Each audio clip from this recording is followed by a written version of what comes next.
comparto pantalla y continuamos para continuar con el tema que estábamos viendo de Side-Hill, de teorías de falla. Ya habíamos terminado de ver la teoría de falla de Side-Hill, ¿verdad?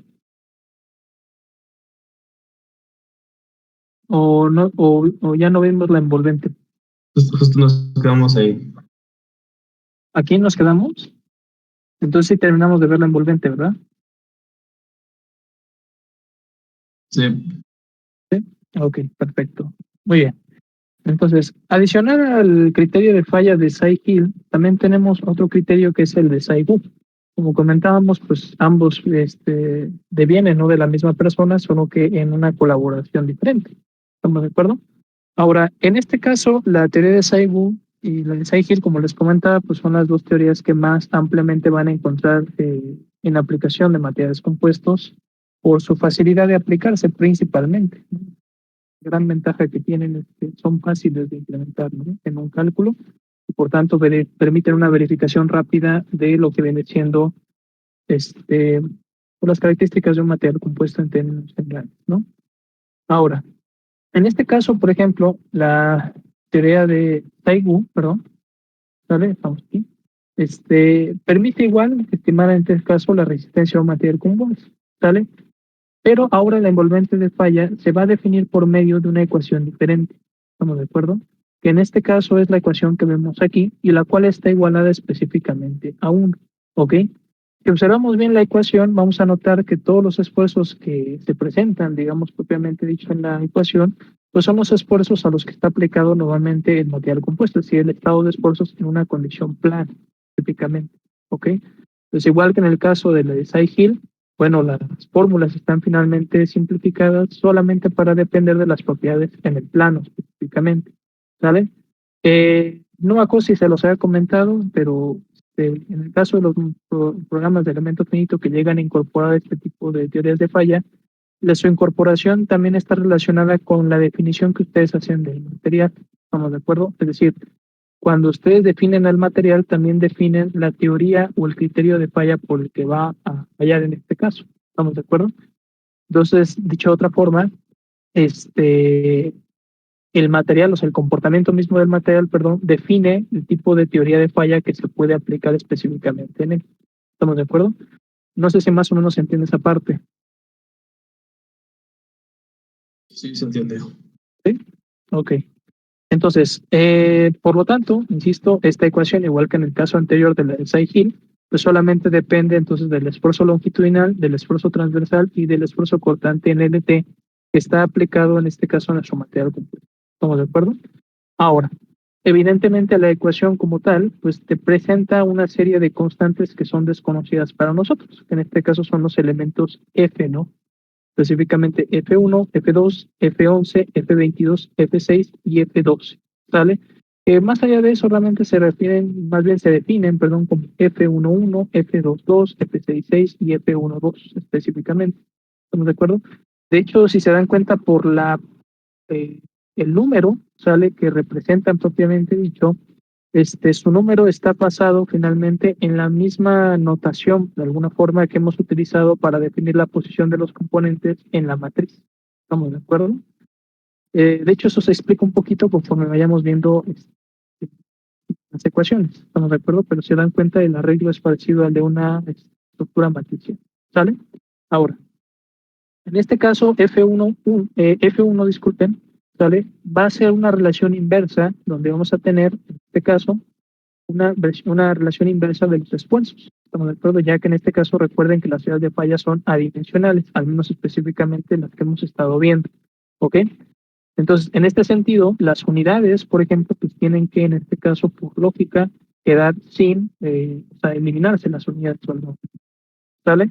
Por lo tanto, tanto F1, F2, F11, F2, F22, perdón, F6 y F12 buscan precisamente esa, o tienen esa naturaleza, ¿no?, de ser, o que sus unidades, perdón, sean en este caso inversas al esfuerzo. ¿De acuerdo? Por lo tanto, pues deben de estar dadas en las mismas unidades, ¿no?, que el esfuerzo que ustedes estén aplicando. Básicamente, ese es el concepto, ¿no?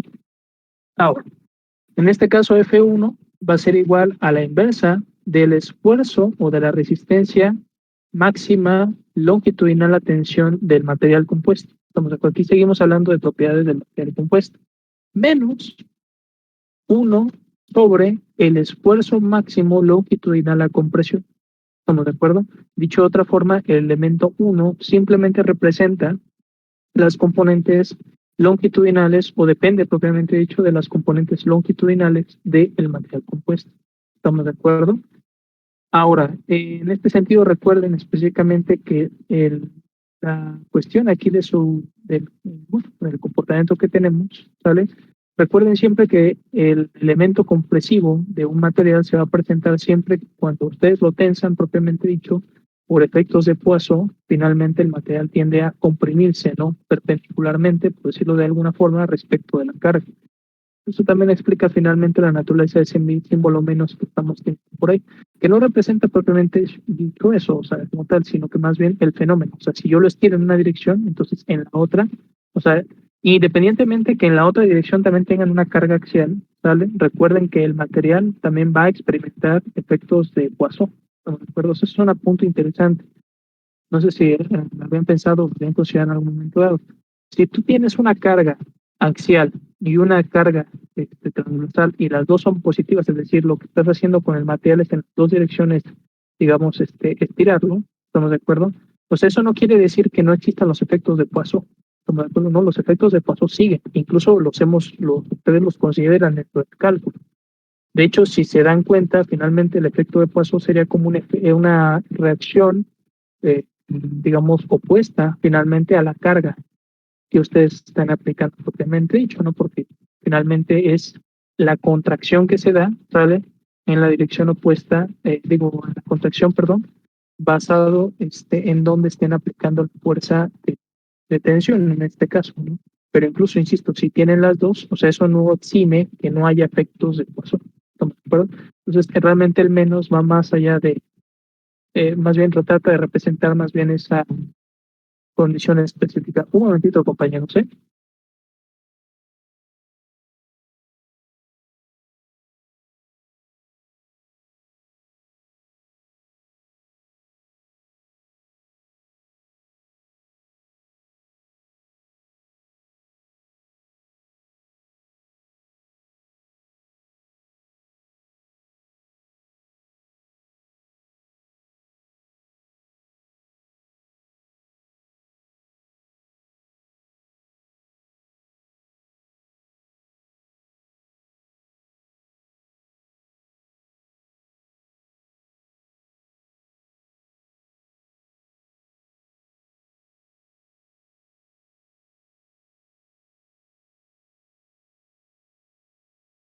Listo, compañeros, perdón, es que ya empezó a llover por acá y había que cerrar las ventanas. Muy bien. Entonces, insisto, ¿no? Entonces, esta cuestión más bien viene relacionada con ese aspecto. Por lo tanto, en este caso, F2 representa la misma condición, solo que ahora en términos de lo que sucede en el eje transversal. ¿Estamos de acuerdo? Entonces, por eso es interesante finalmente entender, ¿no? Cuál es el fenómeno que se presenta o se trata de abordar finalmente con esas dos constantes, o cuál es la aportación, digamos, propiamente dicho, que conlleva. Por otro lado, tenemos las relaciones F11 y F22, que ahora, a diferencia del caso anterior, ¿sale? Consideran propiamente dicho las mismas componentes, es decir, los esfuerzos, por ejemplo, en el caso de F11, es el inverso del producto del esfuerzo o de la resistencia máxima longitudinal a tensión por la resistencia máxima longitudinal a compresión. ¿Estamos de acuerdo? Mientras que en el caso de F22 hace lo mismo, pero en términos del efecto transversal. ¿Estamos de acuerdo? Es decir, estamos considerando el efecto combinado, ¿sale? De ambos esfuerzos, ¿no? ¿Estamos de acuerdo? Desde una perspectiva general, pues recuerden finalmente que aparte, ¿no? De los efectos de Poisson propiamente dicho que ustedes pueden llegar a tener, la combinación lineal de estos componentes finalmente, pues también se toma en consideración dentro de lo que viene siendo el comportamiento de materiales compuestos. O sea, de hecho, las matrices, como las hemos visto, contemplan ese aspecto en general, ¿no? ¿Sale? Y finalmente, F6, ¿sale? Contempla solo el efecto por el cortante específicamente, ¿sale? En este caso, su naturaleza sería similar a la de F1,1 y F2,2, pero al ser en este caso, recuerden que el esfuerzo cortante se presenta en las dos direcciones, ¿no? Tanto arriba como abajo, ¿sale? De acuerdo a los ángulos que hemos visto, que eran phi y beta específicamente, y entonces básicamente lo que hacemos es elevarlo al cuadrado, ¿no? ¿Dónde está elevado al cuadrado? ¿No? Que básicamente sería el acoplamiento, decirlo de alguna forma, del esfuerzo portante en X y el esfuerzo portante en Y. Acuérdense que realmente toda placa que ustedes tengan en una condición de esfuerzo propiamente dicho, si bien ustedes contemplan el esfuerzo portante como tal, o sea, como un parámetro, ¿sale? Recuerden que realmente eso es un elemento que se biparte de las dos caras de lo que viene siendo su pieza, es decir, no es un, ¿cómo decirlo? O sea, aplica, digamos, sobre lo que viene siendo la placa en general. De otra forma, o sea, si ustedes tienen una placa de esta forma, si bien nosotros siempre hemos definido que el cortante, por ejemplo, es en este caso, que, bueno, XY, ¿no? O LT, por ejemplo, la realidad es que este es el elemento que actúa sobre tanto X y Y. Pero recuerden que esto quiere decir que ustedes entonces tienen un cortante solamente en X y un cortante también en Y. ¿Estamos de acuerdo? Pero ustedes están considerando finalmente por principio de simetría, porque son placas finalmente, ¿sale? Entonces el cortante viene siendo XY, o sea que en este caso es el promedio que se obtiene de las dos, básicamente. Ok, pero esto básicamente, o sea, finalmente en la naturaleza real del fenómeno, ustedes tienen un cortante en X y otro cortante en Y. ¿Estamos de acuerdo? O sea, tienen dos efectos separados. ¿Ok?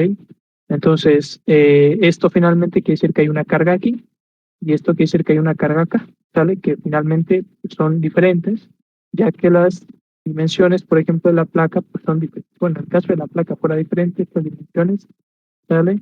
Eh, cambian evidentemente y por tanto los cortantes en los extremos también son diferentes. Bueno, ahora, aparte de eso del elemento, el otro que tendríamos específicamente sería F1,2, que en este caso es una aproximación, ¿sale? Así se maneja en la teoría en general, ¿sale?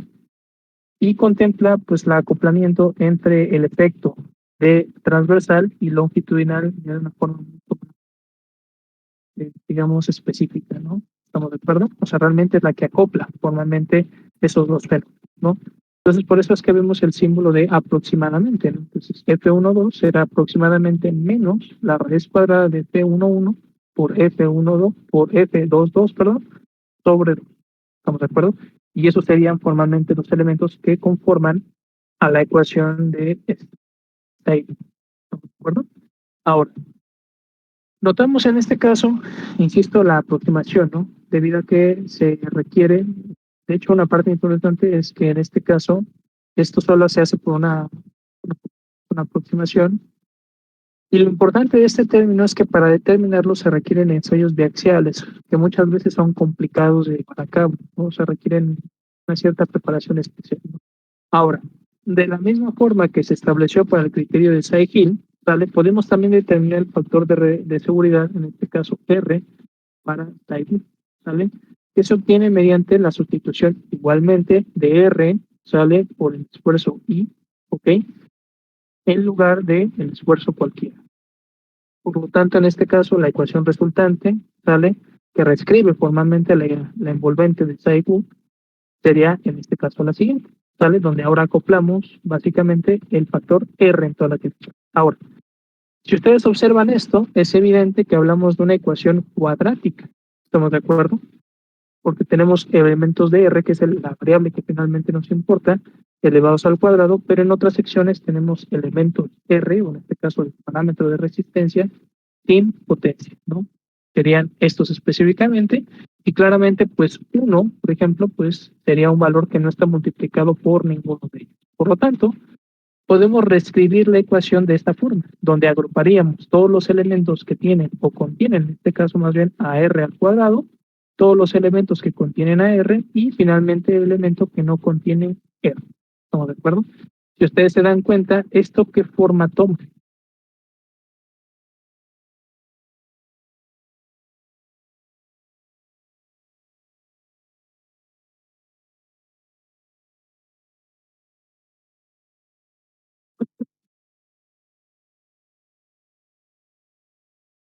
Sí, de segundo grado. Exactamente, una ecuación de segundo grado.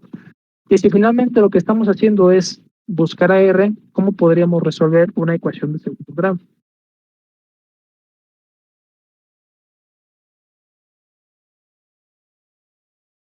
Con la fórmula general. Exactamente, mediante fórmula general, ¿no?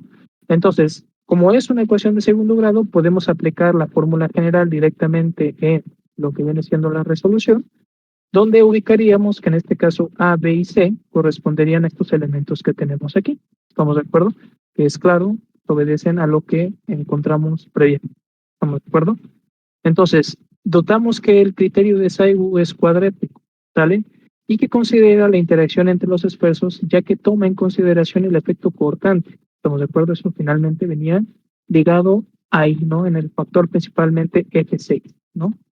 F66, perdón, disculpe. ¿Sale? Sin embargo, este presenta un término lineal adicional que es F12, ¿vale? Ahora, la forma del envolvente es una elipsoide, ¿sale? En este caso, que vamos a ver en un momento, y esta teoría no está formulada desde el punto de vista fenomenológico, sino que se ajusta a los datos experimentales, cosa que finalmente, pues, requiere finalmente, pues, que ustedes hagan las pruebas. No obstante, se sabe que diversos estudios evidencian que es un criterio muy preciso, ¿estamos de acuerdo? O sea, desde su perspectiva, realmente el problema es encontrar a F1. Estamos de acuerdo, realmente el elemento problemático, no tanto los demás, ¿estamos de acuerdo? Pero aún así la aproximación que estamos viendo aquí ha demostrado que tiene buenos resultados para estimarlo completamente en carácter teórico, ¿estamos de acuerdo? Pero realmente, decimos esto, se debería de obtener mediante pruebas biaxiales. Esta es la regla, ¿de acuerdo? ¿Ok? Sí recuerdan o ubican el término de pruebas biaxial o no.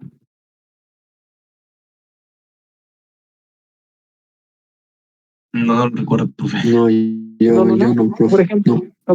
ok, las pruebas biaxiales básicamente para que se entienda son pruebas donde ustedes pueden aplicar una carga de tensión en dos direcciones diferentes. O sea, cada una se mueve a su propio ritmo para que lo entiendan. ¿Estamos de acuerdo? En la Instron, propiamente dicho, ni en la Shimatsu podemos hacerlo porque no tienen incorporados los módulos para hacer eso, ¿sale? Hay módulos especiales que se pueden incorporar a las máquinas de ensayo, ¿sale? Universales para que puedan llevar a cabo pruebas biaxiales.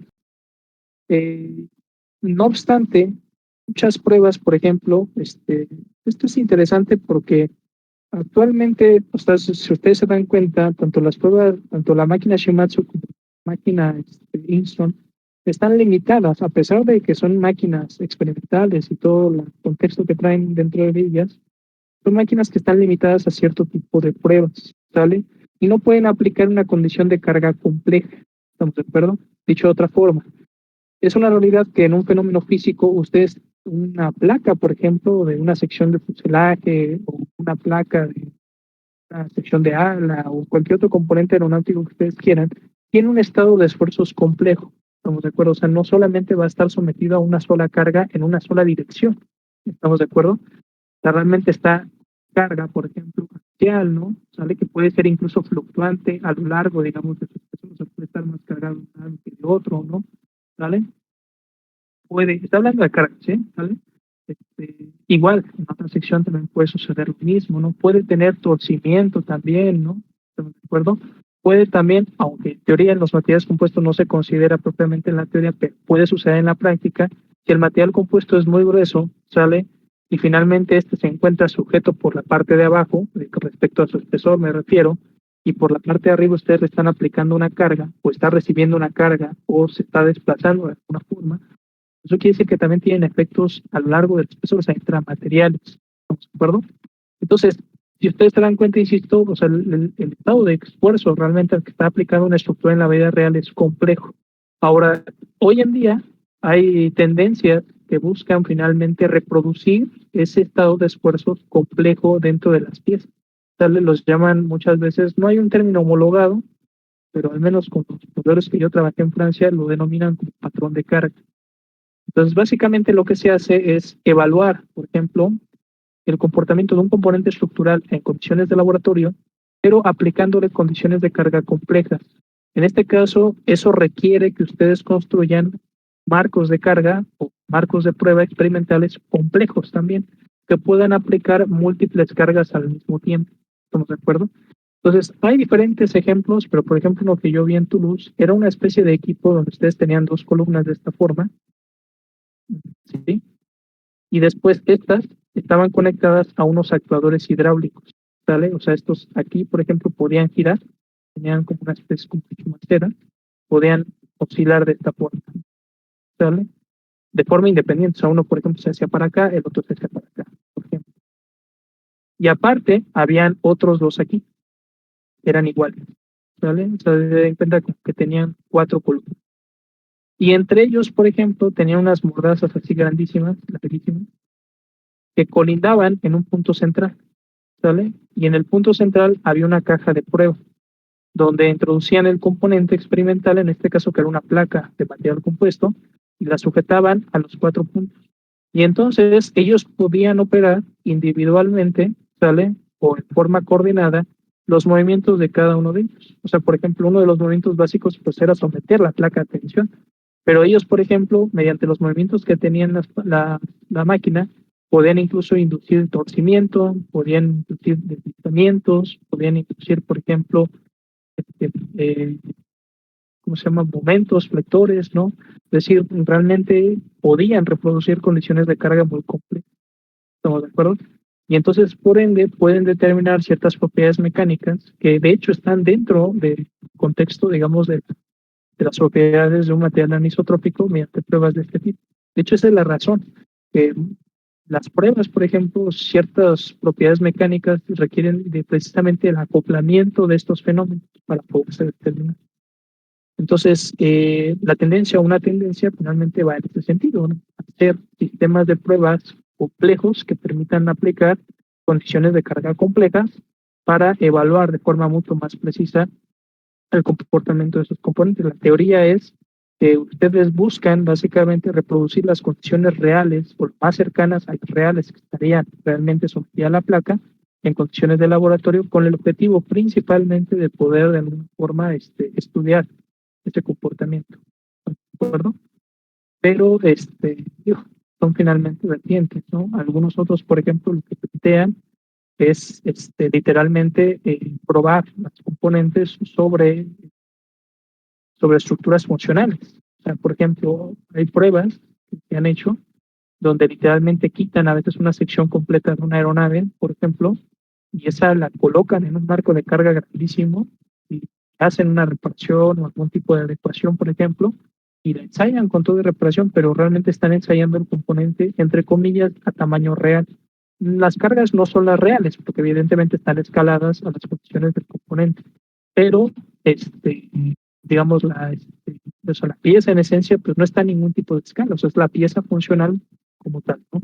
Entonces, insisto, no son finalmente filosofías, ¿no? Que se encuentran por ahí difuminadas, ¿no? Y que todavía pues se van desarrollando a la fecha de hoy, ¿no? Y que finalmente, insisto, tratan de buscar sobre todo parámetros como este, ¿no? Este ya está bastante estudiado, ¿no? Pero en el caso de materiales compuestos, por ejemplo, nosotros desacoplamos la parte del comportamiento interlaminar intramaterial desde el inicio, ¿no? Por la vez que los materiales compuestos, sobre todo los que son de un espesor importante, y se debe y sí se toma en consideración esa parte, porque es uno de los principales elementos que fomenta la delaminación entre capas. Como se conoce, para que haya delaminación entre capas, tiene que haber esfuerzos intramateriales. Entonces, muchas veces el componente está delaminado, pero no debería de fallar porque dentro del contexto de un estado de esfuerzos plano, por ejemplo, que es el que hemos estado trabajando, realmente no nos importa, ¿no? Ese aspecto. Pero en realidad, la delaminación que se presenta, como dice su nombre, entre capas, pues sí se vuelve un parámetro finalmente. ¿Vale? Bien.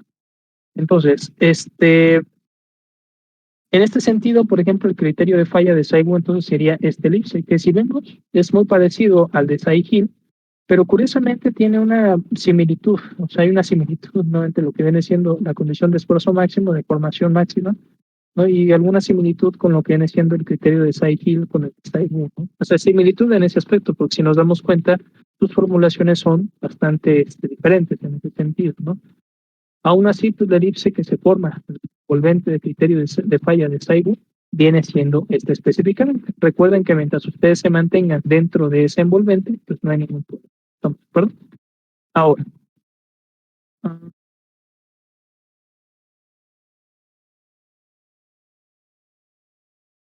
mm, ok, perfecto. ¿Dudas por ahí? No, de momento está bien. ¿No? Muy bien. Entonces, ya nada más para recordar, perdón, no había mencionado. Entonces, aquí básicamente la cuestión del criterio de falla de Saibu, perdón, es que ustedes realmente obtendrían dos valores. ¿Estamos de acuerdo? O sea, a diferencia del criterio, digamos, de Sai-Hill, donde obtienen propiamente dicho, es que ahí viene el contexto. O sea, por la naturaleza, Saibu les va a dar dos valores, porque finalmente la evaluación a través de la fórmula general les tiene que dar forzosamente dos valores numéricos. Uno considerando la suma y otro considerando la resta. ¿Estamos de acuerdo? Ahora, aquí viene la parte interesante. Si ustedes evalúan el criterio de falla de Saigon, ¿sale? Un parámetro propiamente dicho siempre les va a dar positivo y el otro negativo. ¿Estamos de acuerdo? O sea, es parte, digamos, intrínseca de la naturaleza de la ecuación, ¿sale? Pero aquí lo que nos interesa es ¿cómo se llama? El valor absoluto de lo que viene siendo este resultado específicamente. Entonces, en este sentido, por ejemplo, ustedes puede ser que obtengan a manera de condición o de posibilidad dos valores diferentes insisto, uno positivo y uno negativo. Ahora, la cuestión aquí interesante es que si bien eso finalmente parte de los resultados que ustedes estarían obteniendo, en magnitud, o sea, las magnitudes que ustedes obtendrían a partir de Sai-Hill y Sai-Bin, ¿sale? Son similares en cierto aspecto a los criterios más bien, perdón, los dos valores del criterio de Saibu, tanto el positivo como el negativo, para que se entienda, son similares en magnitud, ¿sale? Me refiero en magnitudes en valor absoluto, a lo que viene siendo el criterio de falla de Sai-Hill, tanto en tensión como en compresión. ¿Estamos de acuerdo? Entonces, dicho de otra forma, el criterio de Saibu negativo, propiamente dicho, se corresponde a lo que viene siendo el criterio de Sai-Hill en compresión, ¿sale? En valor absoluto, mientras que el criterio de Saibu positivo se corresponde al criterio de Sai-Hill en tensión. ¿Estamos de acuerdo? No sé si más o menos se entiende esa parte. Porque aquí la cuestión es que muchos dicen, es que me salió un criterio de falla de Saibu negativo. Entonces quiere decir que el componente no falla porque no se está pasando, no está por debajo de 1. Estamos de acuerdo. Recuerden que las teorías de falla que hemos estado viendo, o al menos en este contexto, cuando nosotros tenemos, y creo que lo mencionamos con Saihi, precisamente, cuando el factor de resistencia sea igual a 1, eso significa que, si ustedes tienen un R de 1, ¿qué significa? El En material Saihi, que el material falla. Entonces, si tienen por debajo de 1, es decir, 0.9, 0.8, etcétera, el material ya falló. Tiene que estar siempre por encima de 1. Bueno, en el caso de Saibu sucede lo mismo, pero insisto, cuando ustedes resten esta parte, les va a dar un valor negativo. Como se acuerdan, entonces la tendencia es suponer, pues, si obedecemos, digamos, al principio, quiere decir que el material falla. ¿Estamos de acuerdo? ¿Sí o no? Porque está por debajo de 1. La Oiga, matemática. Ajá. entonces, si nosotros tuviéramos un criterio de falla de Saiwu, digamos de menos 1.5, ¿podemos decir que el material falló por compresión? No como tal, ¿sale? Porque realmente es un efecto combinado. ¿Estamos de acuerdo? Yo me refiero nada más a las magnitudes, ¿sale? A los valores que ustedes van a obtener numéricamente. O sea, si ustedes tuvieran el mismo material y le aplican criterio de falla de Sai-Hill y criterio de falla de Saibu, van a variar los resultados, pero en tendencia, o sea, en base a los valores numéricos, la tendencia que ustedes obtienen es que el criterio de falla en tensión es muy cercano al criterio el criterio de falla de Sai-Hill en tensión es muy cercano al criterio de falla de Saibu positivo. ¿Estamos de acuerdo? Ahora, en el caso del criterio de falla en compresión de Sai-Hill, su valor numérico en valor absoluto es muy parecido al criterio de falla de Saibu negativo. ¿Estamos de acuerdo? ¿Sí se entiende esta parte? ¿O no? Sí, profe. ¿Sí? O sea, estamos hablando de... ¿Sí o no? Perdón, disculpen. ¿Podría volver a explicar eso último, por favor? Sí, ok.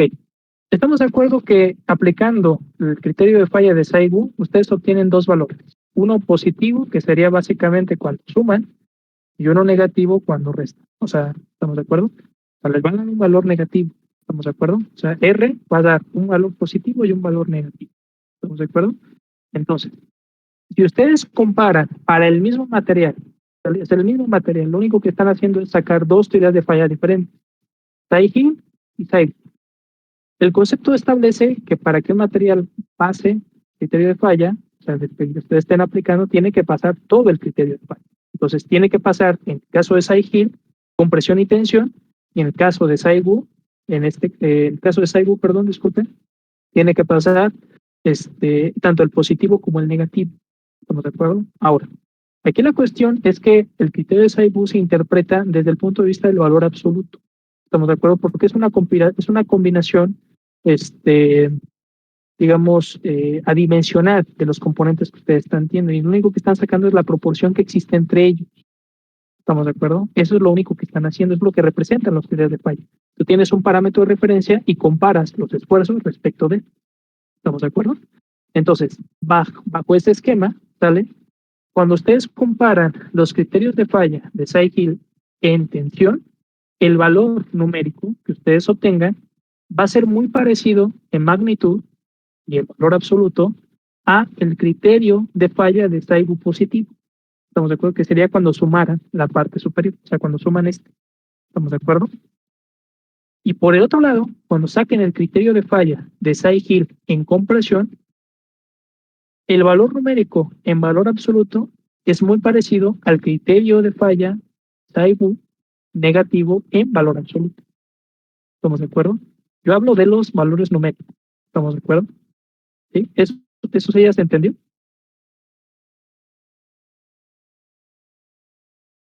Sí. ¿Sí? Ok, ahora. Lo que sucede con el criterio de Saigu es que mucha gente interpreta que si el segundo criterio, o sea, el segundo valor de R en Saigu te da negativo, eso quiere decir que el material está fallando, porque en teoría el valor está por debajo de 1. ¿Estamos de acuerdo? Pero insisto, como ustedes están comparando las proporciones, el criterio de falla en negativo de Saigu se toma en valor absoluto. ¿Estamos de acuerdo? O sea, a ustedes lo que les importa es el valor numérico, no el signo. ¿Estamos de acuerdo? Entonces, si el signo, si el número, disculpen, es mayor que 1, entonces el material está pasando, ¿sale? O sea, el material es seguro. ¿Estamos de acuerdo? ¿Esto ya se entendió también?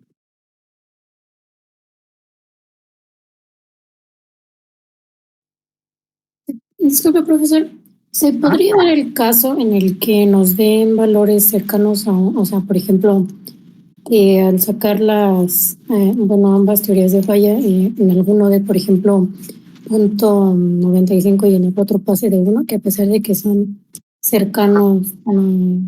Sí.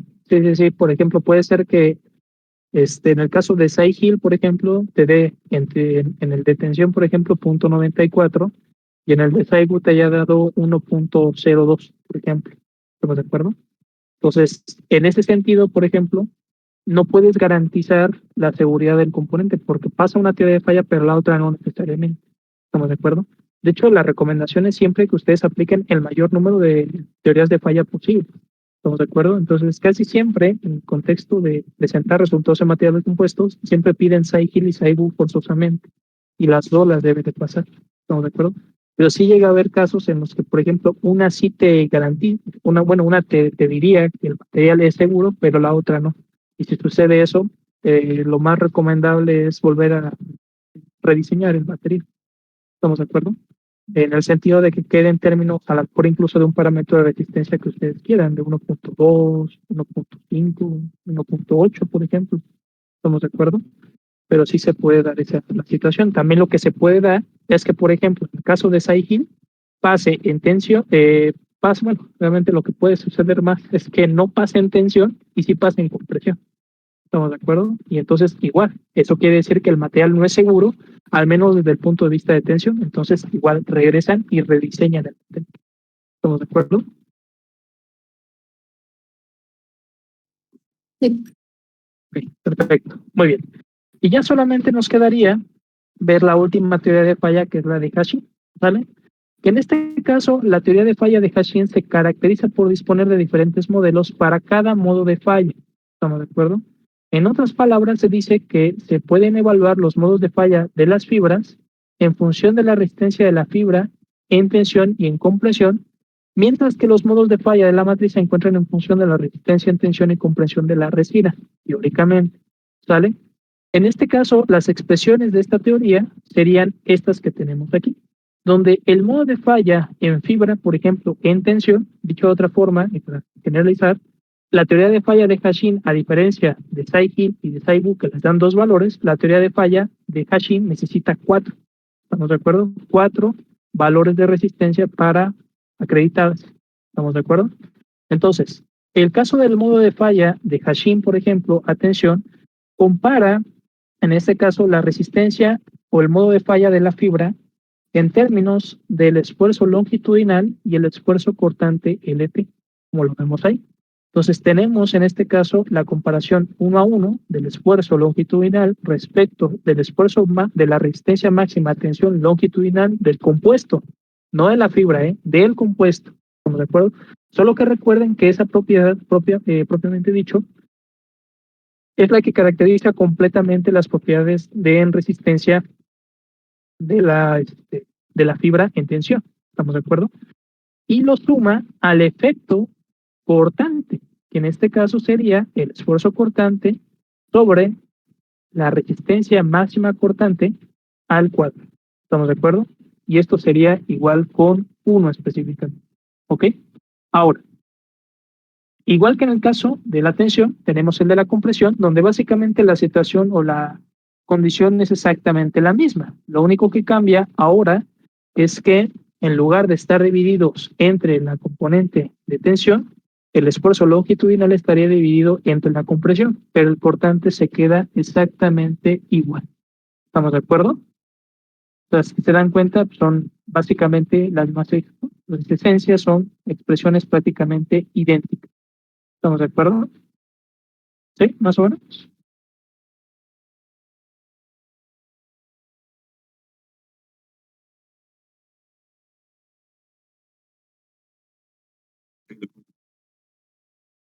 Sí, es que no los escuché, perdón, disculpe. ¿Sí? ¿Más o Sí. menos? Sí, Ok, perdón. perfecto. Muy bien. Ahora, en el caso de la matriz, por ejemplo, tenemos unas expresiones similares, o iguales. Por ejemplo, la primera es la de tensión para la matriz. En este caso tendríamos ahora el esfuerzo transversal, porque recuerden que en este caso la matriz estaría caracterizada específicamente en la dirección transversal, porque en esa dirección, como no están alineadas las fibras, ¿estamos de acuerdo? Entonces dependería propiamente dicho de ella. ¿Estamos de acuerdo? Ahora, en este caso, por ejemplo, esto puede ser un poquito extraño, porque si bien nosotros estamos hablando de materiales compuestos unidireccionales, las teorías de falla que hemos visto, tanto la de Hashim, la de Tsai-Hill y la de Tsai-Wu, también pueden aplicarse para materiales, propiamente dicho, tejidos. ¿Estamos de acuerdo? O sea, si ustedes buscan propiedades, digamos, generales de materiales compuestos en Internet o en algunos libros en inglés, van a encontrar que no solamente se presentan propiedades unidireccionales de materiales compuestos, algunos presentan propiedades bidireccionales, ¿estamos de acuerdo? Pero como si fueran propiedades, bueno, son propiedades bidireccionales, pero en este caso en el plano, ¿estamos de acuerdo? Entonces, básicamente el contraste que ustedes van a ver en esos materiales que son tejidos, básicamente, es si el material está tejido con una proporción 50-50, es decir, es completamente equilibrado, tiene la misma densidad de fibras en X y la misma densidad de fibras en Y, a diferencia de los materiales unidireccionales, donde se ve una clara diferencia entre las propiedades en resistencia longitudinal, por ejemplo, el módulo de elasticidad longitudinal, comparado con el módulo de elasticidad transversal, aquí los dos módulos son iguales. ¿Estamos de acuerdo? O sea, en un tejido. ¿Ok? Entonces, es donde viene el contraste con esta parte. ¿Estamos de acuerdo? O sea, si bien, por ejemplo, el planteamiento de hashing se hace desde una perspectiva, en teoría, ¿no? De fibra y matriz como tal, más bien lo que se trata de caracterizar es, en esencia, las dos direcciones características de un material compuesto. ¿Estamos de acuerdo? Entonces, en ese sentido, pues también pueden ustedes, en teoría, aplicarla para un material, en este caso, tejido. ¿Estamos de acuerdo? Aunque en ese sentido, por ejemplo, pues se sabe, ¿no? Que finalmente condiciones, pues cambian. ¿Estamos de acuerdo? Pero bueno, ya son, digamos, casos tan especiales, pero de condiciones especiales que se pueden dar en el análisis de materiales, ¿no? Ahora, en el caso de tensión, insisto, pues tenemos ahora el esfuerzo transversal como parámetro de referencia junto con el esfuerzo cortante en LT, que recuerden que finalmente se dan las dos direcciones basado en el esquema que vimos de la placa. Y ahora en este caso el esfuerzo transversal estará dividido entre la resistencia máxima transversal a tensión. ¿Estamos de acuerdo? Mientras que el cortante está dividido por la resistencia cortante. Y todo esto debe ser igual con... El problema viene con la compresión, porque la compresión sí ya es más compleja. En este caso, el primer elemento es el esfuerzo longitudinal sobre 2 veces el esfuerzo por la resistencia cortante máxima, ¿sale? O el esfuerzo cortante máximo, más el esfuerzo transversal en compresión máximo sobre 2 veces el esfuerzo o la resistencia cortante máxima, todo eso elevado al cuadrado menos 1, ¿ok? Y que multiplica, o sea, solamente eso multiplica específicamente a lo que viene siendo el esfuerzo transversal, ¿ok? Sobre la resistencia transversal máxima a compresión, ¿ok? Y finalmente se le suma el esfuerzo cortante sobre la resistencia máxima a cortante. ¿Estamos de acuerdo?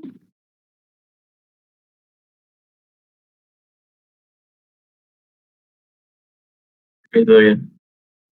Ok, ahora, en este caso, por ejemplo, si nos damos cuenta, nosotros podemos aplicar exactamente el criterio R de la misma manera. ¿Estamos de acuerdo?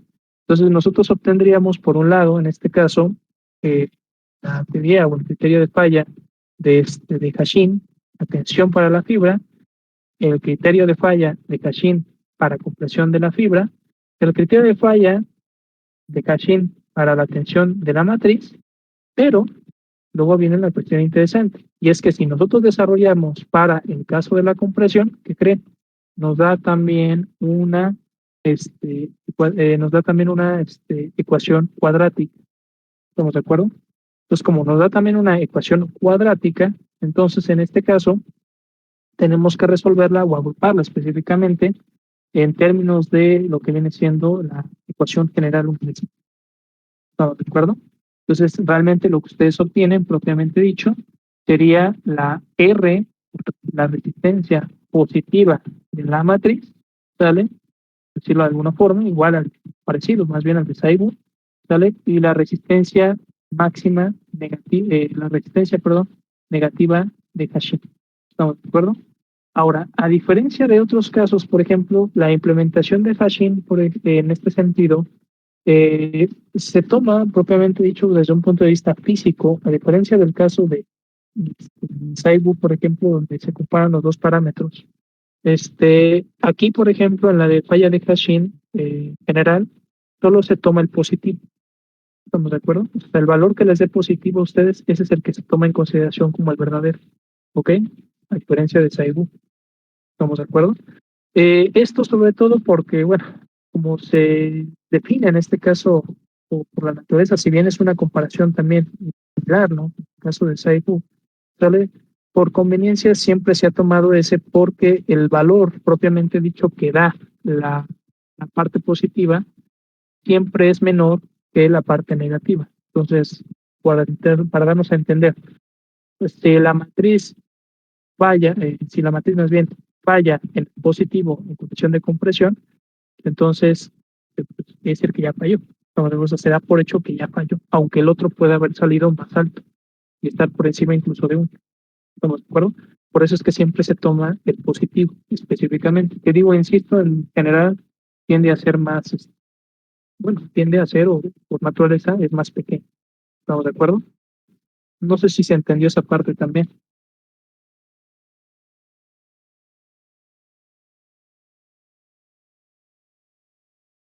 Perdón. ¿Más o menos? Sí, quedó claro. Sí.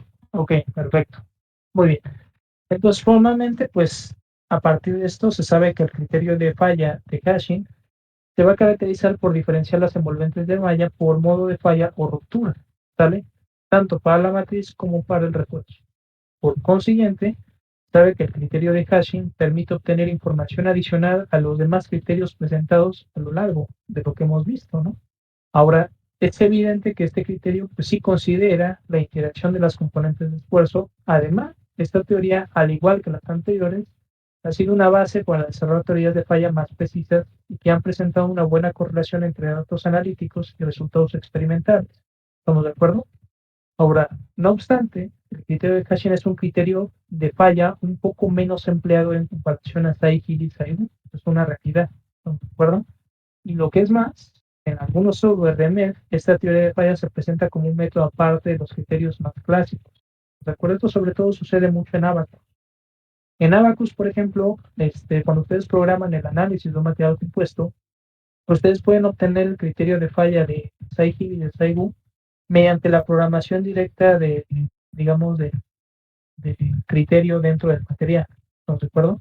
O sea, ustedes cuando programan el material, programan, en este caso, el tipo de teoría de falla a la que obedecer, y en ese sentido, pues es mucho más fácil, digamos, obtenerlo. Nada más ahí habría que, es importante nada más que después, cuando pidan lo que vienen siendo los campos, en este caso,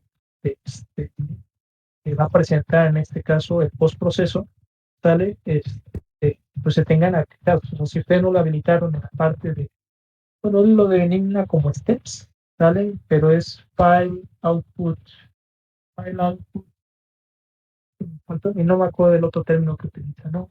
Es como salida de archivo, ¿no? Entonces, eh, es específicamente los de field, no, bueno, no es file, es field output, perdón, de campo. Son propiamente dicho los datos que él va a presentar en el campo. O sea, cuando dicen field output se refiere a los, digamos, a los mapas, ¿no? En este caso, o las distribuciones que van a presentar de los gráficos. Básicamente la gráfica sobre el componente de cómo está reaccionando en base a esa información que ustedes están teniendo. ¿Estamos de acuerdo? Entonces, en el caso, insisto, de teoría de falla de hashing, de Saihil y de Saibu, pues eso lo pueden ustedes programar directamente desde la parte del propio material. Pues ahí ustedes meten las propiedades mecánicas de su material y luego meten las propiedades de resistencia si va a ser una falla basada en esfuerzo, que eso también es importante, no había yo mencionado. Tanto la falla o el criterio de falla de hashing como el criterio de falla de Saihil y de Saibu son criterios de falla de esfuerzo, no de deformación. ¿Estamos de acuerdo? De hecho, ver la primera parte, que es esas dos familias, digamos, de esfuerzo máximo y formación máxima, tiene que ver más que nada con el sentido de entender, ¿no? De dónde viene, más que nada, ¿de acuerdo? Porque en los programas de elementos finitos sí te permite definir qué tipo de teoría de falla vas a aplicar, una basada en esfuerzo u otra basada en formación. Entonces les pone, no sé si le pone failure criteria 3, failure criteria strength, ¿no? En este caso es esfuerzo y deformación, ¿no?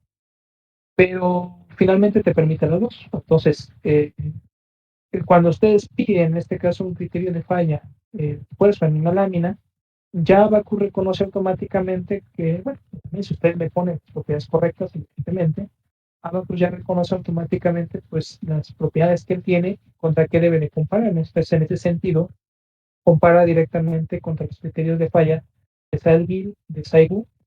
Hay otros, les digo otros dos que ya ni los investigué, también que aparecen en Abacus, que son también otros criterios que pueden ustedes presentar en el comportamiento de unidades compuestos. Pero el caso de hashing lo presenta como un caso independiente, ¿sale? De hecho, es un poquito más difícil de programar, ¿sale? No aparece directamente ahí. Incluso si ustedes lo viven, o sea, porque por ejemplo el criterio de falla clásico, ustedes nada más le ponen componentes de criterio de falla en la salida, en este caso en los file output, ustedes escogen el criterio de falla y en automático pues él te va a dar, o sea, ni siquiera es que ustedes seleccionen, es que yo quiero criterio de falla de SciHill y SciHill, no, o sea, nada más aplican el criterio, que tiene una C incluso, criterio fail, digo, ¿sale? O componente del criterio de falla, si no mal recuerdo, y él ya y en automático el postproceso a ustedes les da acceso ya directamente a todos esos criterios de falla, directamente, ¿estamos de acuerdo? Pero dentro de esos criterios que ya les da automáticamente, ¿sale? No aparece el de caching. El de caching lo tienen que pedir aparte. O sea, es decir, ustedes siguen buscando a lo largo de los file output qué otras opciones te puede dar y por ahí aparece el de caching en materiales compuestos. ¿Sale? Y ya hay que programarlo aparte. O sea, te pide de una forma o un caso independiente. Por eso les digo que a veces tiende a variar sentido. Bueno, el caching tiende a ser menos empleado. Finalmente, incluso su programación es un poquito más, te digo, también una cosa, digamos, monstruosa. Finalmente, lo más difícil es construir sus modelos, pero bueno, o sea, finalmente conlleva ciertos elementos que finalmente no te piden teorías de falla, por ejemplo, generales, como puede ser SciHill y SciHill, ¿no? ¿De acuerdo? Entonces, pues digamos, son matices que finalmente se van dando en este sentido. ¿Estamos de acuerdo?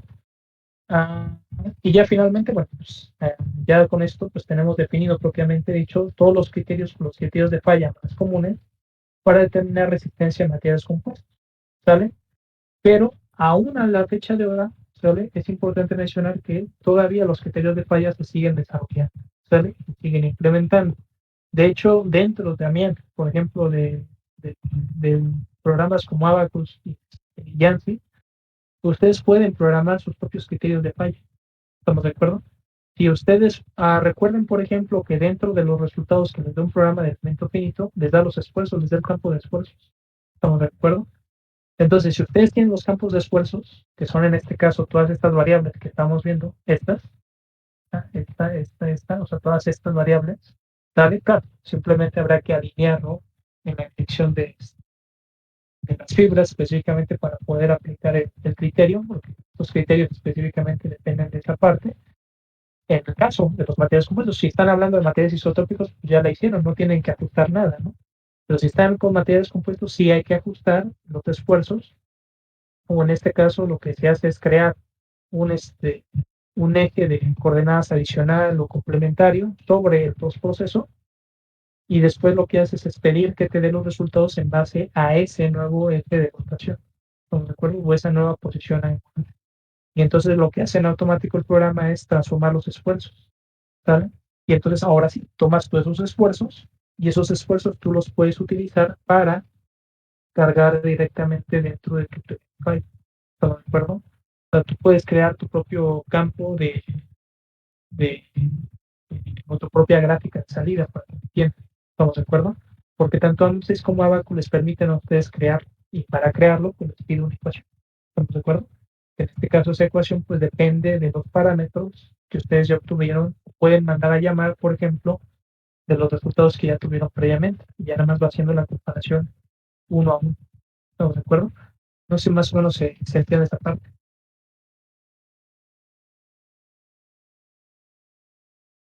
Sí, se entendió. ¿Ok? Muy bien, perfecto. Entonces, ¿qué otra cosa? Bueno, pues ya sería eso. ¿Sale? Ahora, como problemas, por ejemplo, para que ustedes vayan avanzando y vayan preparándose para el examen se los haría el próximo lunes. De estos problemas que están aquí, yo les daría los resultados para que ustedes vayan comparando en su casa. ¿Sale? Ahorita les doy los resultados. ¿Sale? Estos primeros, el ejercicio 4.1 y 4.2, son ejercicios para implementar lo que viene siendo la parte de comportamiento hidrotermodinámico.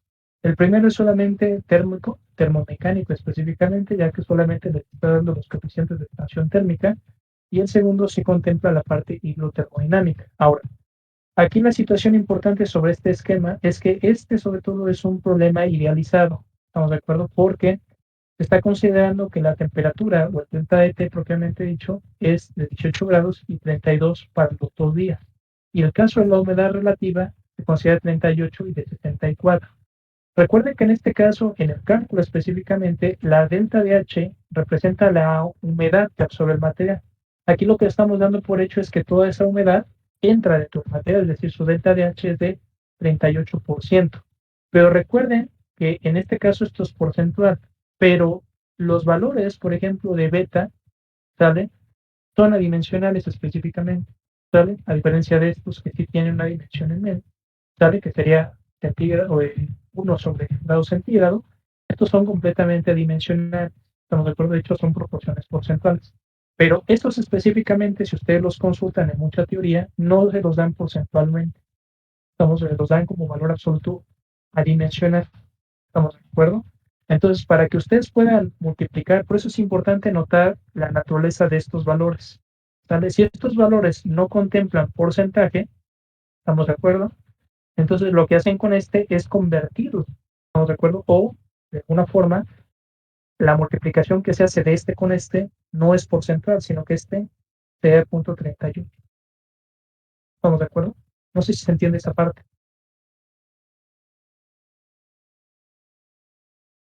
Pues sí, quedó claro. Pues, ¿Sí? no, es fácil. Exactamente, sí, porque estos son adimensionales, siempre son adimensionales. Para algunos autores sí los llegan a dar porcentuales. O sea, si te lo da porcentual entonces este lo tienen que usar porcentual. Y viceversa, si no se los dan porcentual, este tiene que ser sin porcentaje. ¿Estamos de acuerdo? En este caso, por ejemplo, se pide, es una cuestión diferente a la que hemos estado haciendo porque les dan los desplazamientos, no les están dando las cargas. ¿Estamos de acuerdo? Por las propiedades mecánicas aquí las tienen. ¿Sale? Igual que en el caso de aquí. ¿Estamos de acuerdo? Aquí están. ¿Sale? Estas son las propiedades. ¿Sale? Ahora, esos mismos materiales, o sea, las mismas propiedades que ustedes van a obtener, esto ya no lo vamos a ver. ¿Sale? Se acabaron. ¿Sí? Acabaron de ver estratificados. ¿Sale? Ah,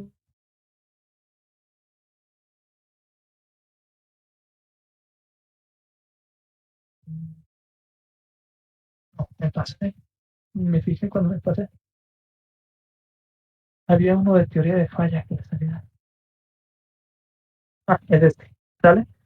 Entonces, aquí tenemos el otro problema para que practiquen teoría de falla. ¿Sale? En este caso, dice que consideren los resultados del problema 4.2 relacionados, a la comparación de esfuerzos teórico-experimentales de falla para el sistema carbono-PIC estudiado. ¿Sale? Entonces, retoman en este caso los resultados que hayan tenido ahí. ¿Sale? Y lo que les busca es que ustedes, mediante esos esfuerzos de falla obtenidos de cada caso, 6 en total, calculen y comparen el cambio de resistencia R para la teoría de falla en Side-Hill, tensión y compresión, y de Side, en este caso, insisto, tendrían que sacar los dos. Como resultado final, se deberá de presentar los 6 gráficos individuales de cada caso, ¿sale? Sin embargo, ya que para cada caso solo se dispone de un solo vector de esfuerzos, se deberá multiplicar dicho vector por una constante C, la cual varía en intervalos de 0.25 en un rango de 0.25 cuadros. ¿Sale? Es decir, estarían duplicando, o sea, digamos, la carga original. ¿Sale? Así pues, esto permite comparar los resultados indicando la variación de R en función de la constante C de cada uno de los 6 casos. ¿Sale? En este caso se pide que para el ejercicio se consideren los valores de resistencia de 2060 megapascales para la resistencia longitudinal de tensión, resistencia transversal en tensión de 78 megapascales, resistencia cortante en el plano de 157 megapascales y resistencia longitudinal en compresión de 1080 megapascales. Y finalmente la resistencia transversal en compresión de 196 megapascales. ¿De acuerdo? Entonces, si se dan cuenta, bueno, finalmente así pueden verificar que sus ecuaciones están bien, ¿cómo se llama? Cargadas, digamos, en el programa, ¿sale? Y para que las tengan disponibles para el examen. Insisto, el examen contemplaría, bueno, claro, tenemos que ver toda la parte original mecánica, le sumaríamos el comportamiento hidrotermomecánico, ¿sale? Y le sumaríamos teoría de falla, ¿de acuerdo?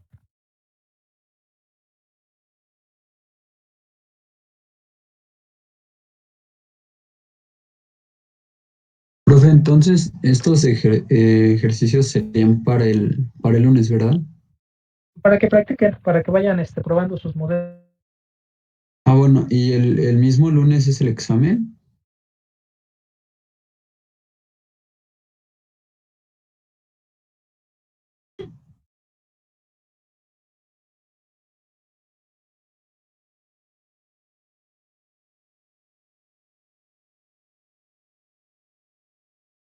¿Alguien escucha al profe? Dijo que sí o no. No, creo que se trabó. Ah, bueno. Sí, creo que sí se trabó. Ahí.